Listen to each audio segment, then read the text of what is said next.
folks out there in YouTube land, this is JD again, and I've got the very beautiful Waltham 845 movement that I've done some repair work on. I had to replace the balance staff for this movement, and as I've got a couple of folks out there that Mr. Breeden, I believe, is providing me some really good advice, and of course Sonny's out there actually giving me some good advice as well on pocket watch repair. So what I found yesterday when I was running this watch, I said, oh, it's got a crazy bead error, and I looked at it this morning. I just put it down, looked at it this morning, and I looked at the hairspring. So in the hairspring didn't look, this hairspring here didn't look flat. It looked kind of conical. I'm like, all right, what's going on here? And I looked at the edge of the hairspring as it goes under the balance cock right here, and I saw that, oh my god, that's kind of almost touching here. What's going on here? And then I looked at the stud as it's placed, and it was high. So I had put the stud in, and it was way too high. So I lowered the stud so that it was kind of flat, and this movement's got an interesting configuration, as you can see there, for the for putting the stud in. There's a screw that just holds the stud in place, and the hairspring stud is this triangular thing, right? So triangular block. So I've adjusted all of that, and I'm going to today reassemble this pocket watch, test it, get it running again. The thing with this watch from a bead error perspective is you can't actually see underneath the movement to see where the pallet fork is between the banking pins. So to adjust, I'm not sure how you adjust bead error if you can't see that. Somebody can let me know. I should be able to see whether the watch is swinging one way counterclockwise more than it's swinging clockwise, and that would let me know that the bead error is off. So, and then I could do some simple geometric math to figure out that the hairspring needs to rotate on the collet just a bit. But what we're going to do, this is a really quick video this morning, so what we're going to do first is, I said we, just like the waiter did the other day. It's not we, it's me, and you're going to watch, and I'm hoping you tell me I'm doing it wrong. But anyway, I'm going to wind this thing up.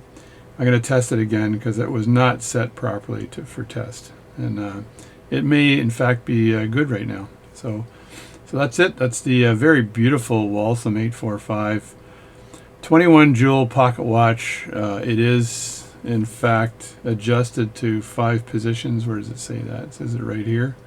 Adjusted to 5 positions. I think it's a railroad grade watch, but you can look it up. It's 15039264. 15039264. So I'm gonna.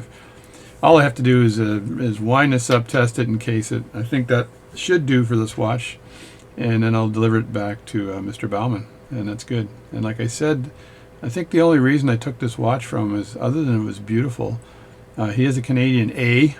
A Canadian A. We don't say A all the time, do we? Maybe we do. We say A, and what else do we say? Sure or shore or something like that? I'm not sure. I'm not sure. See that? Sure. NBC. This is CNN. So I'm gonna. And the reason why I said that I did it is because he's Swiss, man, and I'm half Swiss, so I had to do it. So beautiful watch. So I just love these.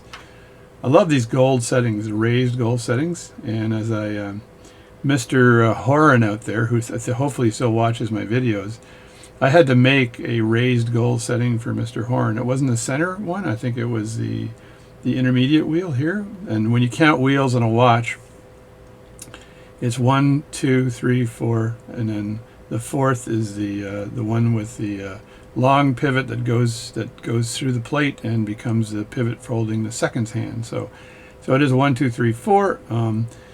And somebody gave me a great hint the other day. I'm always screwing up whether it's the ratchet wheel or the crown wheel. So he said the ratchet wheel is the one that makes the ratcheting sound when it turns, and there's the click spring, or the click that causes this to make a ratcheting sound. So ratchet wheel. Thank you very much.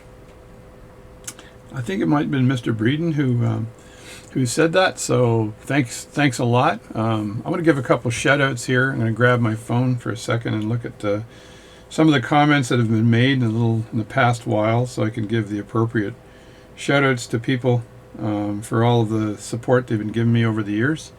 Just hang on a second as I open my comments. I got a whole boatload of comments here that I've got to deal with. So shout out to Watch Whisper. So he's got a channel out there, and Watch Whisper is a gentleman who's made comments on my videos in the past. Mr. I'll just do first names. So shout out to Sonny out there who comments and is quite a handyman. Has done a lot of work. I should just move my tweezers around here so you get some action while I'm talking. For Mr. Mercurial, Mecurial. Anyway, another gentleman who basically gives me very good comments as well.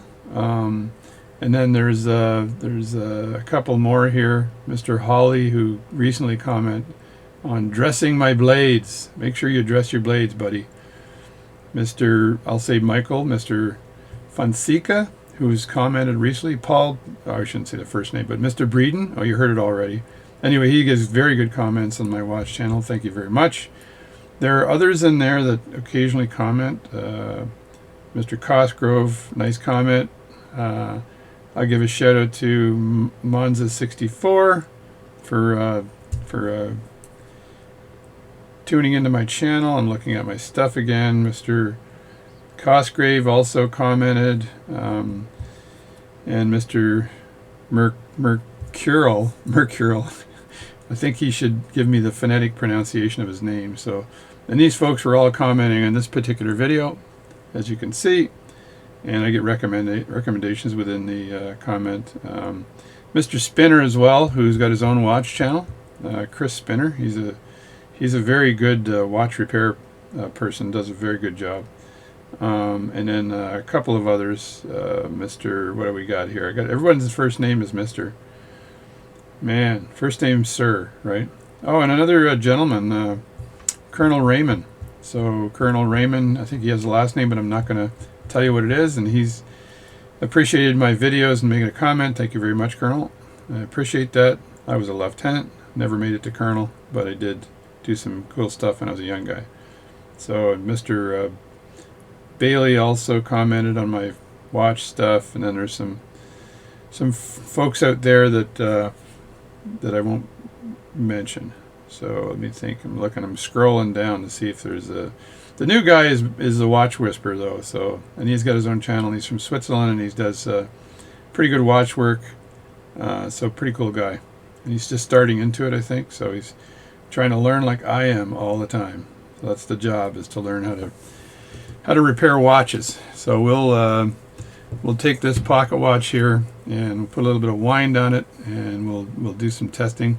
You got to get yourself a set of bench keys, by the way. They come as a set of 3 bench keys. You're going to need the bench keys, and as I said before, for putting together these crazy, it looks like a single plate here, but it's not. But the difference between a single plate and this watch is that this part here is one plate.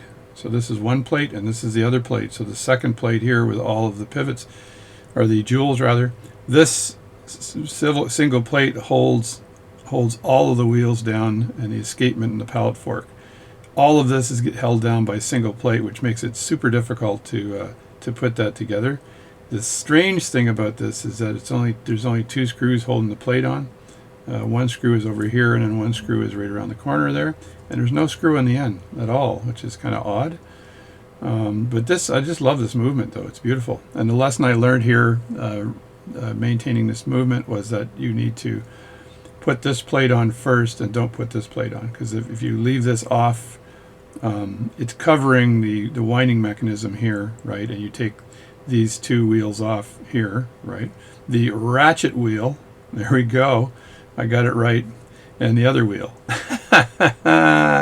Anyway, you take these wheels off, you remove the plate, and it allows you to nudge, not so much this gear here, the center wheel, because the center wheel kind of falls in place pretty easily, but this intermediate wheel allows you to get in there to nudge that. And what I do is, I've talked about when I reassemble these watches, is I'll put these screws in, but super lightly. So I'll allow me to lift the plates up either with this device or with a screwdriver to move them up a bit, so I can re-nudge. There's a gentleman who gave me a comment. You saw me holding down the escapement with Rodico, which is what I've always done. He said you need to make yourself a clip. I think he called it like a pendant clip. And what you do is you take a piece of mainspring. You take a piece of mainspring about this long, and you bend it in a manner that it'll hold the it'll clamp the bottom of the plate here of the upper plate, and the top would be touching or clamping the escapement and or the pallet fork. So let me try that to do that. Seems like a good idea. That way you don't have to fart around with Rodico. So he said ever since he's done that, he's had no issue with Rodico. The only concern I have is the strength of that mainspring, and you really have to watch that you don't break a pivot. So I know Rodico will not break a pivot when I put that down. It's unlikely to actually cause the part to move such that it'll break the pivot while it's sticking in the jewel hole. I'm not sure about this technique. I'll probably take a scrap watch and try it out on that. So that's what I'm gonna do. So that's pretty much my video for today. Let's see if I can put a wind on this thing.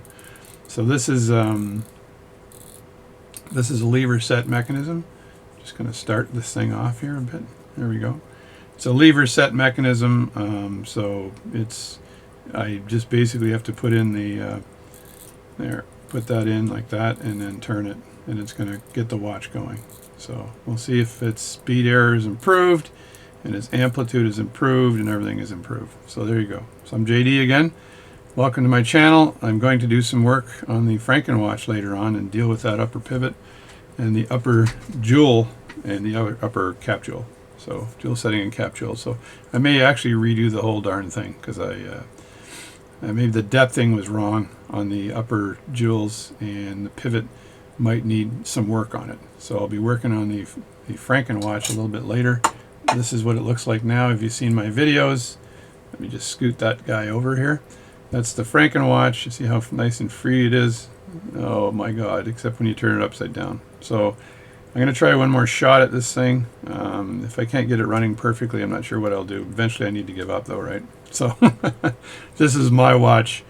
It's a family heirloom, so I need to attack this thing as a family heirloom. So shout out to the gentleman whose watch I'm fixing here. And he wrote an incredible, inspirational prose for me. I may actually read it for you. Let me see if I can find the thing. But it was just brilliant. And he wrote that for me. Let me see if I can. For me. Sounded like Steve Martin there for a second. He wrote that for me. I'm going to put it under a new note or something. But it was pretty cool. And he was talking about the struggles I've had as a watchmaker trying to get this darn thing going. Anyway, I'll see if I can find it. I'll put the pros on after, but that's it. So JD, and this thing looks like it's running pretty good now. Let me have a look here. I'm going to take a quick video of this thing to see if it doesn't have a full wind on it, but it looks like it's ticking away nicely. I'm not sure why I stopped talking, because you can probably talk while you're doing this. So let me look here. How much do I have? Oh yeah, there's a good amplitude, folks. Look at where that arm is ending. That's not too bad. Not too shabby. It's about 90 degrees past 130 or 360 degrees. So that's got to have an amplitude of like 230 maybe more. And that'll definitely correct the beat error problem that I had before. So maybe I don't have to fart anymore with this. So we're good to go. This one here, man, I tell you, I'm going to try climbing up this hill again. But I do have another pocket watch I need to work on from a gentleman that's in my community. But this one here is running strong now. It's probably got another 90 degrees more amplitude since I've adjusted that the hairspring stud. So that's it for now. Thanks for watching my videos. I'm JD. Please subscribe. Please share my videos. I'm trying to get to 10,000 subscribers. I got 8,050 now, which is pretty good for a watch repair channel. So please pass it along. Thanks for all your support over the years. And I hope you don't mind my babbling every now and then. And I just got a call from the office. I took today off. I only booked 30 hours, and I decided to take today off to get ahead of the watch work. So I think by doing that, I'm actually losing money.